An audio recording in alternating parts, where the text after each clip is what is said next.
Petite actu aujourd'hui dans TPMP, moi je vais de faire la petite news actu du jour, donc j'en ai déjà parlé, on a vu la vidéo, mais dans TPMP tu sais bien, ils ont toujours beaucoup plus d'infos que moi forcément, vu que moi ça se passe simplement sur Twitter et les caractères sont assez limités.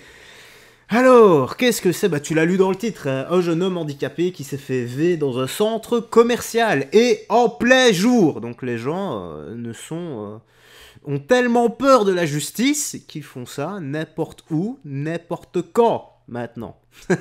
C'est une dinguerie, je n'en peux plus, je n'en peux vraiment plus. Donc on va commencer, mais avant ça, n'oublie pas, petit like et commentaire pour le soutien, la force et le référencement si tu désires m'aider. Donc let's go, on est parti, on va réagir à tout cela après. Lundi après-midi, une mère accompagne son fils de 25 ans qui est lourdement handicapé. Il souffre d'un autisme au niveau 2. Il est obligé d'avoir un casque sur les oreilles parce qu'il ne supporte pas le bruit. Et la mère et ce fils sont donc dans le plus grand centre commercial de Nantes, Atlantis, qui fait 45 000 mètres carrés. Et à un moment, cet enfant, qui a 25 ans, demande d'aller aux toilettes.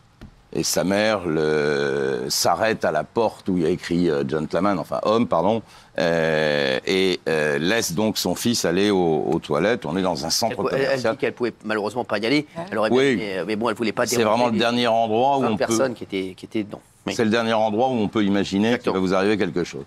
Et elle attend 1, 2, 3, 4, 5 minutes et toujours pas de. Enfin, son fils ne sortait pas des toilettes et elle commence à s'inquiéter. Elle se dit, il a peut-être fait un malaise. Donc elle rentre quand même dans les toilettes des hommes. Et à un moment, on la voit, on a une vidéo où elle tire la porte. Et là, elle découvre son fils. Ça, c'est le début de l'agression. Oui. Là, il pousse la victime à l'intérieur et il va refermer la porte. C'est dingue. Incroyable, incroyable. Et là, c'est la mère qui découvre la scène. Quelle horreur. J'en ai marre de voir cette image. Son fils, ça, c'est l'agresseur qui s'arrache. Et l'image d'après, on voit son fils en caleçon, il est nu. Oh putain. Ça, c'est une horreur, ça. Incroyable, incroyable. Voilà. Oh là là. Incroyable, incroyable histoire. Il laisse la porte ouverte. Et alors, Le pauvre. cette pauvre femme, lorsqu'elle rentre dans la cabine des toilettes, elle découvre que son fils est en train de se faire violer. C'est pas une tentative de viol, c'est un viol. Incroyable. Et elle va hurler tellement fort que des vigiles qui étaient dans l'intermarché, enfin le supermarché, enfin la galerie marchande, pardon, vont assister à la fin de la scène. C'est-à-dire ils voient cet homme qui part en courant et ils vont avoir le bon réflexe de l'interpeller, de le bloquer, de prévenir la police. Et il a été arrêté grâce au cri de la mère de la victime. Quel est le il s'agit, c'est un Algérien de 36 ans qui est sous OQTF depuis, sous OQTF Oui. Voilà. depuis 2022. Merci Thomas Guénolé. Sous OQTF depuis 2022. Ouais. Donc voilà, sous OQTF depuis 2022, qu'est-ce qu'il fait là? C'est horrible. Et on l'a vu. C'est incroyable. C'est ça Gilles, vous avez d'autres infos? Non, j'ai pas d'infos là-dessus. Ouais, je savais pas que c'était depuis 2022. Sous OQTF depuis 2022. Ouais, je savais pas que c'était 2022, ouais. Oui. Ils ont rattrapé le suspect, heureusement, les vigiles. Ils ont fait en sorte qu'il ne s'échappe pas. La police de Nantes était pas loin, elle patrouillait dans le... Je parlais de Nantes aujourd'hui. Nantes, c'est devenu incroyable. La coupe-gorge. Ce qui se passe à Nantes, c'est devenu c'est fou. Alors que Qu'est-ce qui va se passer là? Qu'est-ce qui va se passer pour lui Maintenant qu'on l'a arrêté là. Qu'est-ce qui va se passer depuis 2020. Là, on était vendredi, donc les faits sont passés vers 15h30. Alors, il a été mis en examen pour viol aggravé. Voilà. Par deux circonstances, la vulnérabilité de la victime et le fait d'avoir agi en état d'ivresse et sous l'emprise de produits stupéfiants. L'homme était sous prégabaline, un médicament à la base utilisé dans les traitements de douleurs neuropathiques et des crises d'épilepsie. L'homme a été écroué dans la soirée à l'issue des débats devant le juge des libertés et de la détention. Pour moi, il faut qu'il prenne de la prison ferme. Mais Bien qu'il le renvoie pas qu'un peu. Hein. en Il Algérie. va évidemment... le problème, c'est qu'en France, les lois... Enfin, la loi dit que quand on a commis une infraction, un crime ou un délit sur le territoire français, peu importe le statut d'interdiction du territoire ou autre, on attend et on juge et il purgera sa peine en France. Donc là, pour ce type d'affaires, il encourt 20 ans. J'aurais préféré qu'il ne soit pas là et il n'y aurait pas eu ce problème. Ça, je suis assez d'accord avec vous. À la maman et au jeune homme, le pauvre qui doit être traumatisé. 2 ans qu'il est en liberté en tout cas. Voilà, en tout cas, il est en liberté. 2 ans. Voilà, ça fait 2 ans qu'il est en liberté. Voilà, quand on vous dit qu'il y a urgence sur les OQTF, on dit non, il ne faut pas tous, etc. Pour moi, c'est tous. Vous savez, je ne fais pas de distinction, c'est terminé. On n'a plus le temps de faire des distinctions. Thomas Guénolé, merci. Truc de barge, hein. Truc de barge. Et heureusement que la Sécu l'a arrêté. Encore heureux. Maintenant, j'ai un peu peur au niveau de la justice. Près de chez moi, je vais revenir encore là-dessus, hein. Pas loin de chez moi, à 3, 4, peut-être 5 km, 2 mecs qui ont V un homme. Ils l'ont filmé, la police est intervenue. Oui, je te l'ai déjà raconté, mais je leur dis encore, tellement que c'est choquant. Donc la police intervient en plein acte, pendant qu'ils sont en train de le V, en train de le filmer.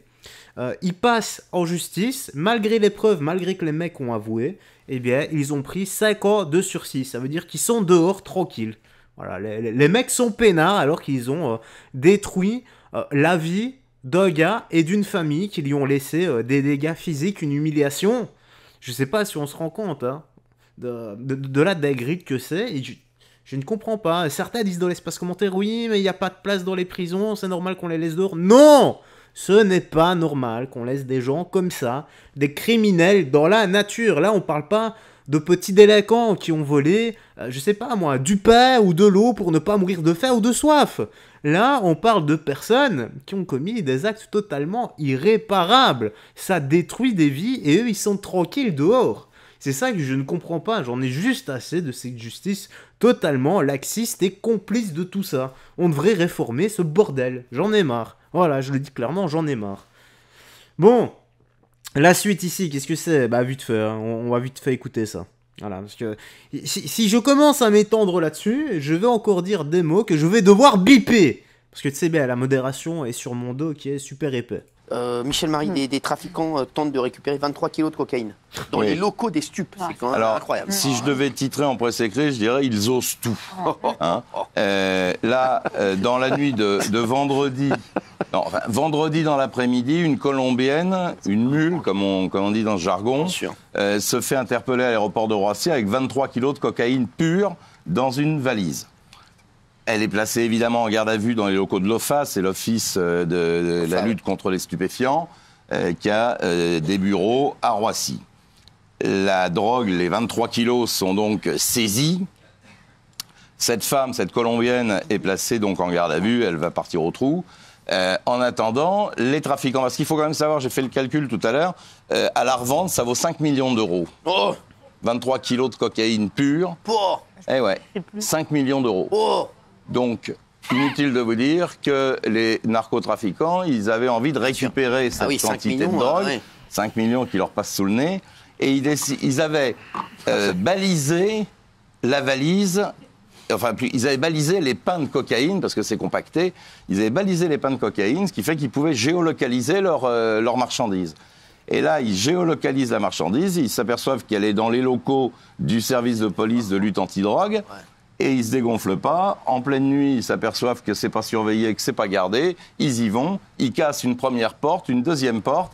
Ils arrivent jusqu'à la salle des scellés, qui fort heureusement était bien protégée par une porte épaisse et blindée. Ils n'ont pas réussi à ouvrir cette porte, donc ils n'ont pas réussi à récupérer leurs 23 kilos. Mais ils ont tenté cette opération quand même assez kamikaze. C'est fou, cette histoire est folle.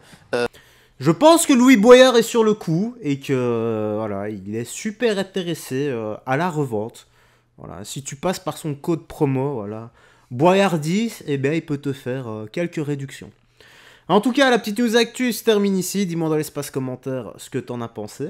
Moi, j'ai rien d'autre à ajouter. Encore des dingueries, je n'en peux plus. Prends bien soin de toi, des gens que tu aimes et que Dieu te bénisse. Bye bye. Fais très attention à toi.